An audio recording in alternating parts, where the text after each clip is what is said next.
নমস্কার বন্ধুরা, আমি চন্দ্রিমা। আমার হাতে একটা কেরালা কাটানের শাড়ি, দেখেই বুঝতে পারছো এটাতে কাজ করতে হবে। আমার এক সাবস্ক্রাইবার দিদি এই শাড়িটা আমাকে পাঠিয়েছে, কাজ করে দিতে হবে। বন্ধুরা, ভিডিওটি ভালো লাগলে লাইক, কমেন্ট ও শেয়ার করো, আর সাবস্ক্রাইব করে বেল আইকন প্রেস করে পাশে আমার বন্ধু হয়ে থেকো। শাড়িটা আমি এবার একটু অন্যরকমভাবে করব। চা আর চশমা নিয়ে বসে গেছি। তো এটা কাটিং করে আমি করছি, কারণ দিদির ডিমান্ড ছিল 3-4 দিনের মধ্যে তাকে শাড়িটা পুরো কমপ্লিট করে দিতে হবে, তার একটা বিশেষ অকেশনে পড়বে। তো আমি প্রথমে এঁকে নিলাম, তারপরে ব্লেড দিয়ে এটা কাটিং করে নিলাম, করে এরপরে শাড়ির মধ্যে এটা ছেপে দেবো। তো এখানে একটু ব্রাউন কালার নিলাম, আর বেশিটাই হলুদ কালার নিলাম। যাতে দুভাগ হলুদ কালার নিই, তাহলে এক ভাগ আমি ব্রাউন কালার নেওয়ার পরে এই কালারটা এসছে। এই কালারটা অ্যাকচুয়ালি পাড়ের সাথে ভীষণ যাচ্ছে, তো সেই জন্য এই কালারটা আমি তৈরি করে ছেপে ছেপে এখানে পরপর করতে থাকলাম। আসলে কি বলতো, তুলি দিয়ে কাজ করতে গেলে না, একটু সময় নিয়ে না করলে না ঠিক ভালো জিনিসটা পাওয়া যায় না। তো সেই জন্যই দিদির এত তাড়াহুড়োর জন্য আমি এই ছাপা জিনিসটাকে এখানে অ্যাকসেপ্ট করে নিয়েছি। আর এটা একটা নতুন ধরনের কাজ, তাই তোমাদের সাথে শেয়ার করতেও আমার ভালো লাগছে। তো এখানে দেখো, প্রথমে ইয়েলো আর ব্রাউন দিয়ে ওই কালারটা বানিয়ে নিয়েছি। তারপর এখানে ব্ল্যাকিশ ব্রাউন, মানে ব্রাউনের মধ্যে অল্প একটুখানি ব্ল্যাক দিয়ে দিয়েছি, সেটা তোমাদের দেখালাম। দেখানোর পরে আমি এইভাবে আউটলাইনগুলো করেছি, আর একটু পেন্সিল দিয়ে জাস্ট একটুখানি কলকা করে নিয়েছি। তো তারপরে এইভাবে আমি করতে থাকছি। আসলে কি বলতো, মানুষের এক এক রকম এক এক সময় ডিমান্ডটা থাকে। যেমন এই দিদি যদি আমাকে একটু আগের থেকে বলতো, তাহলে আমি অন্য প্ল্যান প্রোগ্রাম করে শাড়িটা অন্যভাবে সাজাতে পারতাম। কিন্তু দিদি খুব অল্প টাইম দিয়েছে। আসলে তারও দোষ নয়, হয়তো সে ভেবেছিল অকেশনটা অ্যাটেন্ড করবে না, কিন্তু যখন ভাবলো অকেশনটা অ্যাটেন্ড করবে, তখন একটু নতুন ধরনের কিছু পরার ইচ্ছে হলো, তাই আমাকে ফোন করে এই শাড়িটা দিয়ে যাওয়ার কথা বলেছিল।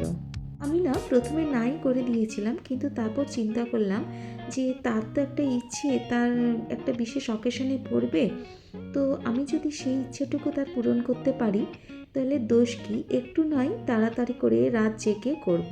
তো সত্যি বলছি, জানো তো, আমার সত্যিকারেরই 3 দিন সময় লেগেছে রাত জেগে দিন জেগে, মানে কি বলবো, অন্যান্য কাজ একটু কমিয়ে দিয়ে বা তাড়াতাড়ি কাজটা সেরে আমি এই কাজটাকে প্রায়োরিটি দিয়েছি। তো সত্যি যখন শাড়িটা হাতে নিয়েছে, ভীষণভাবে খুশি হয়েছে। আর প্রত্যেকটা কাজ আমি নিখুঁতভাবে করার সবসময় চেষ্টা করি, যাতে কোথাও কিছু কালার পড়ে না যায়, এটা আমি সবসময় মাথায় রাখি। ভীষণ সাবধানে কাজ করি।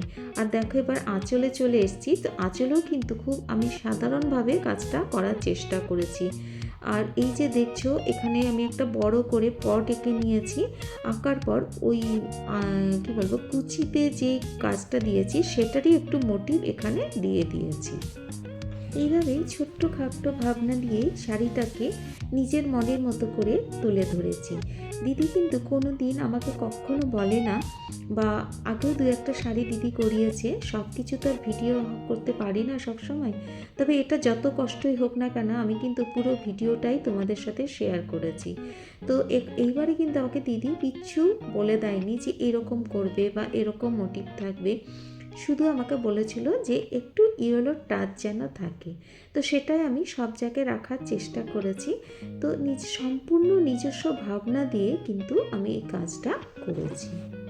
যেহেতু কাজটা খুব কম টাইমের মধ্যে আমাকে দিতে হয়েছিল, সেই জন্য তাড়াহুড়ো তো একটু ছিলই, কিন্তু সবসময় খেয়াল রেখেছিলাম যাতে কালার কোথাও পড়ে না যায় এবং শাড়িটা যেন ঠিকঠাক থাকে। হ্যাঁ, তো এইটা মনে করতে গিয়ে অতি সাবধানে শাড়িটা করেছি।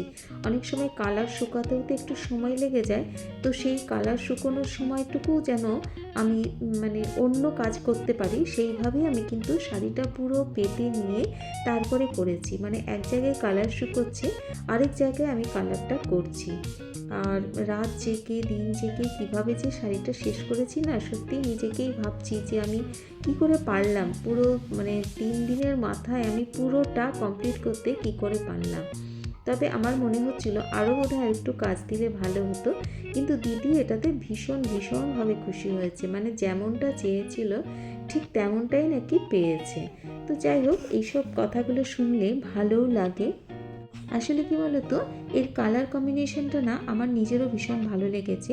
ইয়েলো তো দিতেই বলেছিল দিদি, তার সঙ্গে এই ব্রাউনটা মেশানোর পর একটা বেশ গোল্ডেন কালার চলে এসছে, আর এই গোল্ডেন কালারটা আবার আমার পাড়ে যে কালারটা আছে তার সঙ্গে ভীষণ মিক্সড আপ হয়ে গেছে। তো সেই জন্যে সব মিলিয়ে ব্যাপারটা বেশ ভালো হয়েছে আর কি। তো আমারও ভালো লাগছিল এবং দিদিরও পছন্দ হয়েছে। তো এইভাবেই দেখো আমি পুরোটা, আর এখানে যে ব্রাউনটাও দেওয়া হয়েছে না, সেটাও কিন্তু কি বলবো, একটু ব্রাউনের সঙ্গে ব্ল্যাক মিশিয়ে ভীষণ সুন্দর একটা কালার চলে এসেছে। এই শাড়ির সাথে কিন্তু একটা ব্লাউজ পিসও ছিল, তো সেই ব্লাউজ পিসটা তো আমি কাজ করে দিয়েছি। যদিও দিদি এখন বানাতে পারবে না ব্লাউজ পিসটা, কিন্তু কাজটা আমাকে করে দিতে বলেছিল, যাতে ভবিষ্যতে এই ব্লাউজ পিসের সাথে শাড়িটা পরতে পারে। এবং তার সঙ্গে আমাকে আরেকটাও রিকোয়েস্ট করে রেখেছে, সেটা হচ্ছে জুয়েলারি। তো এখন সেটা আমার পক্ষে করা সম্ভব হলো না, কিন্তু আমি কথা দিয়েছি যে এই শাড়ির সাথে আমি একটা জুয়েলারি করে দেবো দিদিকে। তো পুরো শাড়িটাই আমি এইভাবে পেতেছি, দেখো কেমন লাগছে। আর ব্লাউজ পিসটাতে আমি কিন্তু বিশেষ কাজ করিনি, জাস্ট একটুখানি টাচ দিয়ে রেখেছি। তো এইভাবে আমি পুরো শাড়িটা কমপ্লিট করেছি। তো তোমাদের কেমন লাগলো জানিও, সমস্ত দিক থেকে আমি তোমাদের দেখানোর চেষ্টা করছি। আর তোমরা তোমাদের ক্রিয়েটিভিটি দিয়ে এরকম বিভিন্ন শাড়ি ফেব্রিক করতে পারো, বা অন্য কিছু মানে সুতোর কাজও করতে পারো। একসময় আমি তোমাদের কাছে সুতোর কাজ নিয়েও আসবো। তো দেখো আমি পরেছি শাড়িটা, কেমন লাগছে জানিও। টোটালটাই আঁচলটা দেখো, তোমাদের বারবার করে দেখানোর চেষ্টা করছি, কেমন হয়েছে অবশ্যই আমাকে জানিও। টাটা বন্ধুরা, ভালো থেকো সবাই।